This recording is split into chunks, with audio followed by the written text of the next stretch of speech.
नमस्कार दोस्तों, आप सबों का स्वागत है। आयु संबंधित प्रश्न अनुपात के आधार पर बता रहे हैं, जो कि आज पार्ट नंबर 2 है। अगर आप कल का पार्ट नंबर 1 नहीं देखें तो जरूर देखें। तो आइए प्रश्न को समझते हैं। प्रश्न कह रहा है, दो विद्यार्थियों की आयु का अनुपात 3:1 है। उनमें से एक दूसरे से 12 वर्ष बड़ा है। छोटे विद्यार्थी की आयु कितनी है? दोस्तों याद रखिएगा, जब भी अनुपात में सवाल के अंदर दिया रहे बड़ा, छोटा, अधिक, कम, ये 4 शब्द याद रखिएगा। अनुपात को डायरेक्ट अंतर कर दीजिएगा, जैसा कि अभी कर रहे हैं। दो विद्यार्थी की आयु का अनुपात कितना है? 3:1। तो 3:1 और इसका जो है कि एक दूसरे से 12 वर्ष बड़ा है। बड़ा, छोटा, अधिक, कम, तो हम यहाँ पे अंतर कर देंगे। हमेशा यहाँ अंतर कर देंगे। इसका अंतर कितना आएगा? 2 का। और यही 2 के बराबर हमको यहाँ दिया रहता है, कितना है? 12। ये 12 दिया हुआ है। जब 2 अनुपात बराबर 12 है तो 1 अनुपात कितना होगा? इससे इसमें भाग लग जाता है, तो 6 दूनी 12, तो 1 अनुपात बराबर हो गया आपका कितना? 6। अब देखिए 1 अनुपात बराबर 6 हो गया, तो इधर कितना हो जाएगा? ये बड़ा वाला विद्यार्थी हो जाएगा, क्योंकि ये 3 है और ये 1 है, तो छोटा वाला विद्यार्थी हो जाएगा। तो ये कितना हो जाएगा आपका? ये हो जाएगा छोटिया 18 वर्ष। ये हो जाएगा 18 वर्ष का। और ये कितना हो जाएगा? इसको गुना करिएगा 6 से, 6 वर्ष का। तो इसमें छोटा वाला विद्यार्थी कौन सा है? साफ साफ दिखा रहा है कि ये 6 वर्ष है और ये 18 वर्ष है। तो आंसर ये वाला हो जाएगा, क्योंकि यहाँ पूछा है कि छोटे वाला विद्यार्थी का आयु कितनी है। तो ऑप्शन नंबर बी बिल्कुल सही है, 6 वर्ष। अब दूसरा नंबर प्रश्न देखिए। दो विद्यार्थी की आयु का अनुपात 4:7 है और उनमें से एक की आयु दूसरे की अपेक्षा 30 वर्ष अधिक है। उनकी आयु का योगफल, यानी कि उन दोनों का योगफल, यानी कि जोड़ कर पूछा है। तो आप सभी को भी तुरंत बताए हैं कि जब भी इस तरह के प्रश्न में अधिक, कम, बड़ा, छोटा कहे तो अनुपात का अंतर कर दीजिए। तो अनुपात कितना दिया है? 4:7।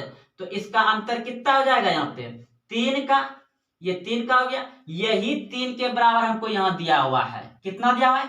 30। तो यहाँ पे हम 30 लिख लेंगे। तो 3 अनुपात बराबर 30, तो 1 अनुपात बराबर कितना हो जाएगा? यहाँ पे 10 या 30, यानी कि 1 अनुपात बराबर हो गया आपका 10। तो अब इसका कितना हो जाएगा? यहाँ पे इसको गुना कर दीजिएगा 10 से। रुकिए, यहाँ छोटा पड़ रहा है, तो चलिए 4 अनुपात बराबर कितना हो जाएगा? यहाँ पे इसको गुना करिएगा 10 से, कितना हो जाएगा? 40। और 7 अनुपात बराबर कितना हो जाएगा? यहाँ पे 70। और इन दोनों को जोड़ दीजिएगा, यानी कि 40 अब प्लस 70 कितना जाएगा? 7 4 11, यानी कि 110 वर्ष हो जाएगा दोनों का। ऑप्शन नंबर ए बिल्कुल सही है। देखिए 1 अनुपात बराबर 10 है, तो 4 अनुपात बराबर कितना हो जाएगा? 40 ना हो जाएगा। इसको गुना करिएगा, इसको क्या करिएगा? गुना 10 से कर दीजिएगा, तो ये 40 वर्ष हो जाएगा। और इसको गुना करिएगा कितना? 10 से, तो ये कितना हो जाएगा? 70 वर्ष। ये 70 वर्ष हो जाएगा।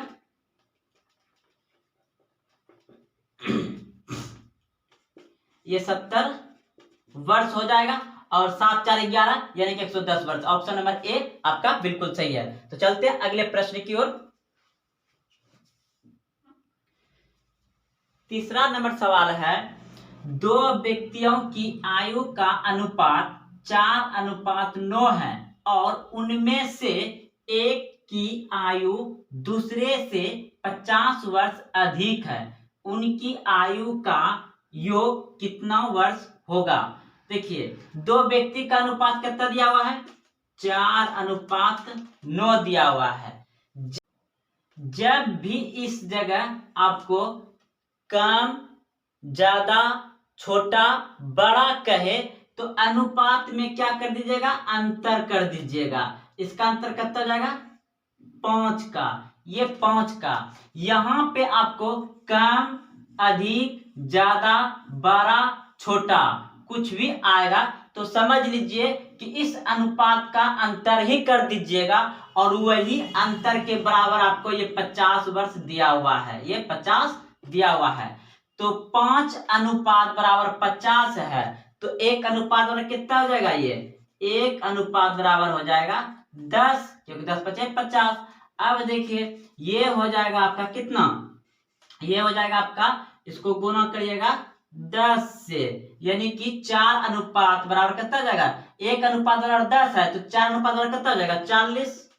यहाँ 1 अनुपात बराबर 10 है, तो 9 अनुपात बराबर कितना हो जाएगा, इसको गुना कर दीजिएगा 10 से, कितना हो जाएगा 90। यह तो हमें प्रश्न में पूछा है योग, 9 4 13, यानी कि टोटल आप 13 गुना 10, क्योंकि 1 अनुपात बराबर 10 है, तो कर दीजिएगा 13 गुना 10 कर दीजिएगा, तो आपका 130।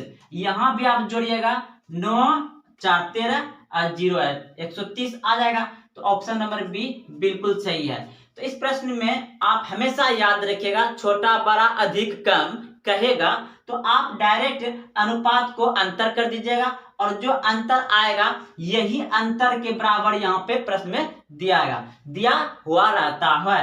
तो देखिए ये 3 नंबर प्रश्न था, और तीनों प्रश्न इसी तरह का बना। अब अगले प्रश्न की ओर चलते हैं।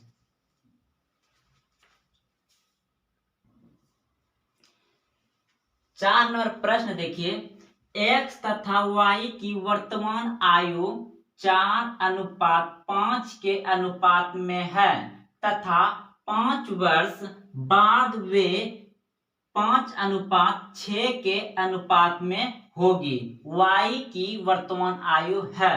तो देखिए ये जो हो गया आपका x और y का वर्तमान आयु दिया हुआ है 4:5। ठीक, अब सवाल कर रहा है 5 वर्ष बाद, यानी कि प्लस, अब पहले माइनस, तो 5 वर्ष बाद कर रहा है, तो हम 5 वर्ष क्या करेंगे, यहाँ पे प्लस कर देंगे, इसमें भी 5 वर्ष प्लस कर देंगे, यानी कि ये 5 वर्ष बाद कर दिए, तब ये आता है इतना। यहाँ सवाल करा था तथा 5 वर्ष बाद वे 5:6 क्या हो जाता है, तो 5:6 का हो गया। अब पूछा है कि y की वर्तमान आयु ज्ञात करिए, तो इसे हम कहते हैं लड़ाई कॉन्सेप्ट। अब इसमें क्या करना है, सबसे पहले ये अनुपात से अनुपात में लड़ाई करना है, अनुपात से अनुपात में लड़ाई करना है, और बड़ा वाला संख्या में छोटा वाला घटा देंगे, जैसे कि पार्ट 1 में अच्छे से बताए हैं। अगर आप नहीं देखें तो पार्ट 1 जरूर देखें। तो इसके साथ गुना करते हैं, 5 6 25, और इधर से गुना करेंगे अनुपात में, सिर्फ 6 24, यानी कि ये 5 6 25 और 6 24 होता है, तो 25 में 24 का कितना बच गया, 1, तो ये 1 अनुपात आ गया आपका, कितना आ गया, 1 अनुपात आ गया। अब देखिए, अब इसे जो 5 वर्ष बढ़ा है, यानी कि बाद मतलब बड़ा मतलब प्लस होता है, अब पहले मतलब घटता है, तो इसको आप गुना करेंगे, इसको गुना करेंगे इसके साथ, इसको गुना करेंगे इसके साथ, यानी कि कोना को हमेशा गुना करते हैं। तो ये हो जाएगा आपका 5 6 25 और 6 5 30, 12 में छोटा संख्या घटाना है, इधर से गुना करिए, कितना जाएगा 6 5 30, इधर से गुना करेंगे 5 6 25, 30 में 25 का कितना बच गया, 5, यानी कि 1 अनुपात बराबर 5 आया, 1 अनुपात बराबर कितना आया, 5 आया। तो सवाल में पूछा गया है y की वर्तमान आयु, तो ये तो मेरा y का वर्तमान आयु ही दिया गया है, तो कितना जाएगा, यहाँ से ये y है आपका, ये x हो गया और ये y है, तो इसका कितना जाएगा 5 25 वर्ष हो जाएगा। ऑप्शन नंबर बी सही है इसके साथ, यानी कि 1 अनुपात 5, तो 5 अनुपात कितना 25 होगा। ऑप्शन नंबर बी बिल्कुल सही है। अगले प्रश्न की ओर चलते हैं।